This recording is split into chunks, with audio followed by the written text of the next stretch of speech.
আসসালামু আলাইকুম রাহমাতুল্লাহ। আজকে আমরা আবার নতুন করে ৫টি বাক্য শিখব যেগুলো আমাদের ডেইলি কনভারসেশনে খুব বেশি ব্যবহৃত হয়। চলুন তাহলে শুরু করি। আপনারা আমার সাথে পড়ে নিবেন, তাহলে ভিডিও শেষে আপনাদেরও পড়া হয়ে যাবে। প্রথম সেন্টেন্সটি হলো, এটা একটা আষাঢ়ে গল্প। এটা ইংরেজি কি হবে? এটাকে আমরা বলি it is a cock and bull story. এটা একটা আষাঢ়ে গল্প। It is a cock and a bull story. এটা একটা আষাঢ়ে গল্প। It is a cock and a bull story. কেটলিতে পানি টকবক করছে।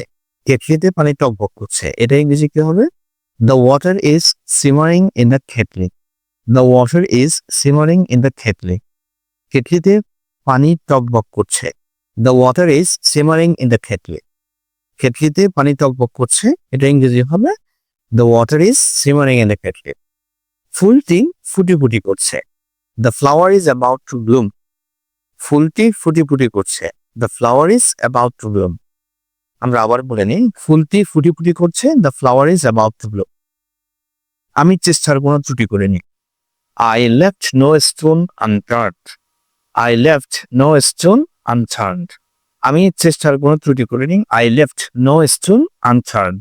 আমি চেষ্টার কোনো ত্রুটি করিনি। I left no stone unturned. পথে তার সাথে আমার দেখা হলো।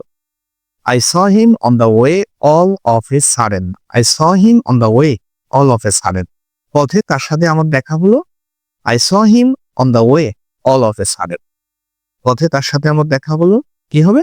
I saw him on the way all of a sudden. আমরা আরেকবার প্রথম থেকে পড়ে নিই। এটা একটা আষাঢ়ে গল্প। It is a cock and bull story. কেটলিতে পানি টকবক করছে। The water is simmering in the kettle. ফুলটি ফুটি ফুটি করছে। The flower is about to bloom. আমি চেষ্টার কোনো ত্রুটি করিনি। I left no stone unturned. পথে তার সাথে আমার দেখা হলো। I saw him on the way all of a sudden. Thanks for watching this video. আসসালামু আলাইকুম রহমতুল্লাহ।